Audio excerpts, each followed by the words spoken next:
大家好，我係貓哥啦，又嚟到差唔多月尾啦，當然又要更新一下呢一個 GTR 育成計劃嘅進度啦。咁啊，大家一定會催緊我噶啦，我都陸陸續續都收到一啲 PM 啦。咁我都係而家喺度同大家概括而論去講一句啦。咁其實我都好努力咁進行緊噶啦。咁而家部車咧已經係上完顏色啦。咁下一集咧我哋都會講下上色入各樣嘢嘅。咁啊，盡快啦，我會盡快開始會去噴一啲光油，因為其實咧小弟我咧你都知個數量唔少嘅，咁啊會盡快做噶啦，大致就係咁啦。咁嗱，今集咧上一集已經講過話拆車磨嘢啦，咁今集咧就會再講多一次關於我噴嘢之前，即係上顏色之前，我哋要做嘅一啲工序以及當中嘅一啲細節啦。咁啊，大致就係咁啦。記得喺影片開始之前 CLS 啦 ，and the English subtitle has now available. Please enable the English subtitle feature. Let's go. 好啦，咁而家咧就鏡頭一轉啦。咁今集咧最主要都係講下我點樣去噴嘢啦。咁因為其實中間都有收到好多 comment， 就係話喂，你可唔可以再講下？其實咧我喺 Tomica 嗰條片其實已經講得好清楚啦。咁但係可能大家就冇追啦。咁右上角嘅資訊欄咧係會有呢一個 Tomica 嘅 tutorial 1、2、3嘅。咁就而家我再講一次啦。咁等大家可以再喺度睇一次啦。咁如果你話喂，我想睇你噴嘅過程咧，下面播放嗰條巴直接拉到尾段嘅位置咧，就會見到我噴嘅過程噶啦。嗱，咁其實咧，車就磨好晒啦，咁就我會準備3樣嘢嘅，咁樣我哋會講3樣嘢深入去講啦。咁等大家會知道，喂，其實點解我有噴筆我唔用咧？我會選擇用呢一隻咧，咁有即係可能有啲高手啦，戴咗頭盔先啦。呢個係純粹係我自己嘅個人嘅噴塗嘅情況嚟嘅，可能個個都唔同嘅。OK， 好啦，首先第一件事啦，你噴完架車之後，成架車都滑捋捋噶嘛，已經磨好晒噶啦嘛。咁咧，你幻想下一件事就係呢嚿嘢咁光滑，咁你噴任何嘢上去，其實都係線嘅，佢都係唔食嘅，因為佢冇附着力。即係你幻想下一嚿令立立嘅嘢，咁你上面有層，即係好似你平時車仔上面有啲光油，你再噴任何嘢上去，佢都係會化開嘅道理，因為佢冇附着力。咁所以呢個時候咧，我又需要呢一支嘢啦。咁呢一支嘢係咩嚟嘅咧？就係 Mr. Hobby 嘅金屬用下地塗裝啦。咁翻譯翻廣東話咧，就係呢個膠水咯。講完。貨金屬用嘅專用嘅膠水啦，咁但係市面上其實咧都有好多唔同嘅我哋叫膠水啦，咁但係咧有啲人就中意用噴筆嘅，咁但係有啲人即係我自己咧就中意用翻呢個管，因為實在太方便啦，同埋咧我用咗咁耐，我拿捏到佢嗰個厚薄咧，咁我就唔轉手啦，費事煩，同埋真係呢支嘢係好好用嘅，咁但係早期咧我都練咗大半年嘅時候咧，都會出現一啲情況，就係話我又噴下陣間啲色會甩油啊，或者係崩角啊。點解會出現呢啲情況？原因好簡單，就係因為你咧冇噴得均勻呢支嘢。咁呢支嘢咧有好，我首先講優點先啦。優點就係當你噴咗上去之後咧，基本上係你再噴任何個灰咧係食得超級死嘅。咁缺點咧就係第一，佢乾嘅速度好快，咁所以咧你哋係趁佢有少少黏性嘅時候咧，就要嗱嗱聲去噴而得到最大嘅附着力。因為有陣時候咧，你幻想下就係你噴咗上去之後咧，佢就好似一張雙面膠紙，咁你另一面咁你喺空氣中逗留得耐，你會吸到塵啊各樣嘢咧，咁變咗出嚟嘅效果咧一定係唔好嘅。咁呢個係佢缺點，佢比較快乾啦。咁但係變相就係話你可以快啲噴灰啦，係咪？咁第二樣嘢咧就係話佢比較貴咯，咁同埋一開始使用嘅時候咧，你拿捏唔到佢嗰個厚薄度咧，一噴厚咗咧，佢成架車嘅模糊，即係嗰啲線條就會模糊咗好多咯。咁變相你係要拿捏嘅，咁所以都係講一句啦，呢啲咧呢個支膠水咧，千祈就唔好噴多，見好就收。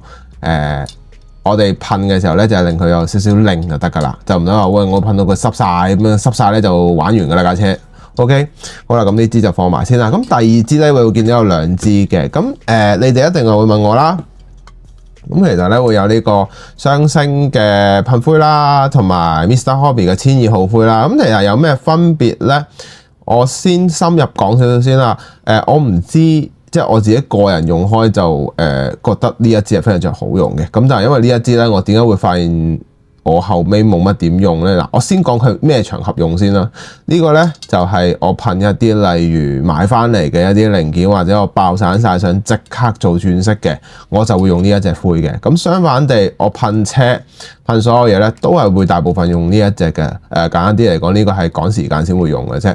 咁呢一個咧，其實係1200號灰啦。咁佢冇寫明係 for 金屬用嘅。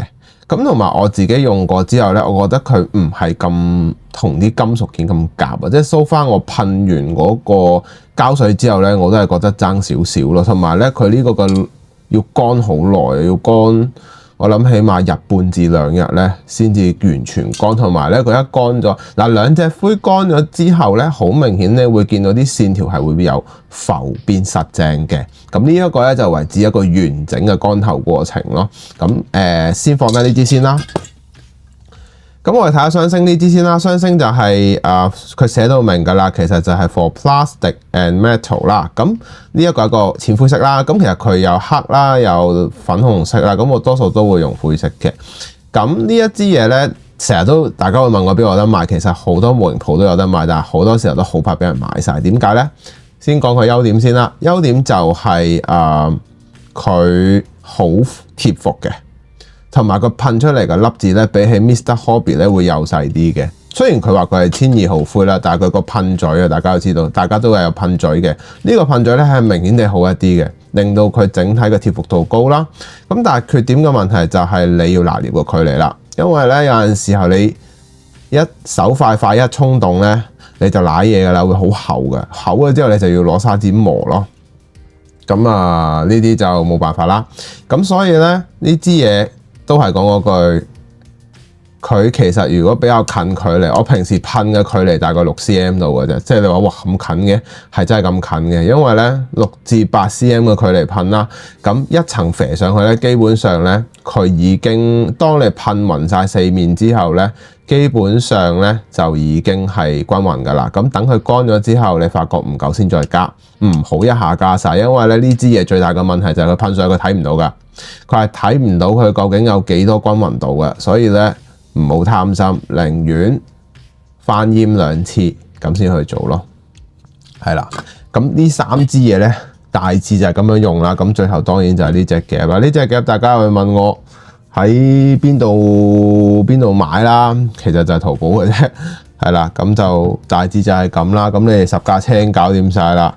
咁我就會再鏡頭一轉啦，就會拍攝我整個喺噴塗嘅過程啦。咁最後一樣嘢就係噴之前咧，唔該真係洗乾淨部車，我哋攞番梘同或者洗潔精，做咗完全嘅脫油除塵嘅工作。咁我哋就可以攞靜電掃啦，靜電掃就用翻雙星模型嘅呢一支靜電掃，我最中意用佢嘅。咁掃乾淨，咁就可以做噴塗嘅工作啦。嗱，咁影片咧就去到呢一度噶啦，咁你哋就唔會見到我個樣噶啦。咁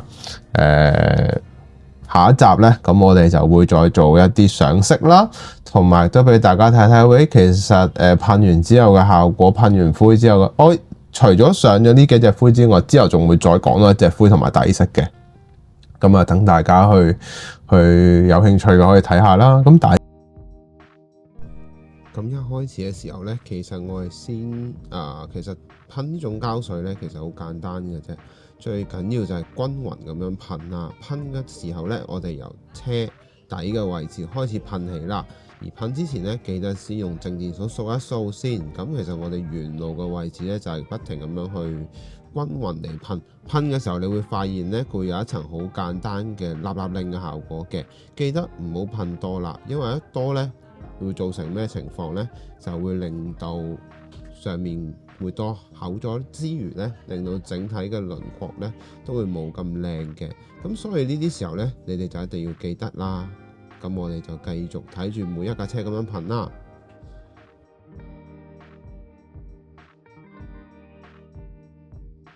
好啦，咁跟住噴完膠水之後呢，我哋就隔咗一日之後啦，就開始噴灰啦。咁其實噴灰嘅距離呢，大家會見到影片呢，我噴嘅時候都係由底部開始噴嘅。記得噴完一面先好再噴另一面。噴嘅時候記得唔好厚，寧願噴完一層之後呢，先再去噴第二層。即係簡單呢一句，即係咩啊？薄噴咯。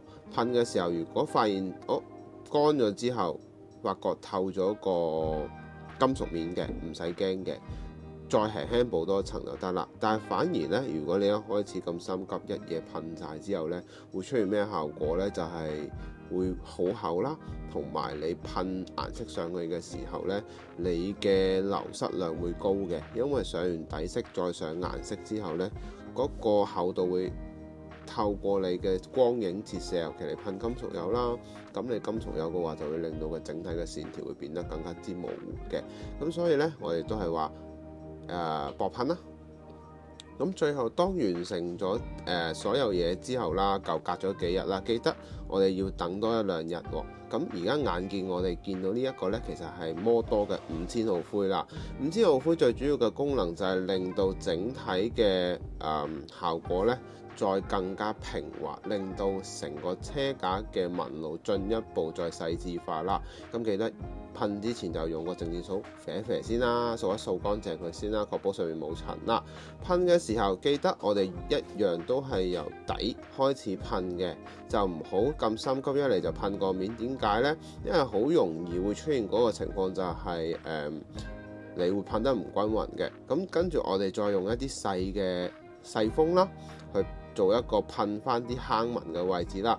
而家呢一個步驟呢，係做一個乾噴嘅動作嚟嘅。最緊要係加強油漆嘅附着力嘅啫。乾噴嘅時候會出現一樣嘢，就會咁樣啦。之後呢，我哋扭大咗之後呢，就可以做濕噴嘅動作啦。咁直至噴滿均勻地噴滿晒成部車嘅情況就已經可以㗎啦。咁其實你會見到我每一部車呢，基本上都係咁樣做嘅啫。你話係咪好難呢？其實就真係唔難嘅，都係眼見手板功夫啦。你做到一步就會做到好多步㗎啦。好啦，咁大家已經睇晒成條片啦，咁當然而家已經上咗再總結一次啦，就係落咗膠水先啦，之後噴一層底灰啦，之後我哋噴完底灰之後會再噴第二層嘅一個超幼滑嘅灰啦。之後我哋先再上底色嘅，咁 totally 其實我哋未噴呢一架車嘅顏色之前已經上咗4層色啦。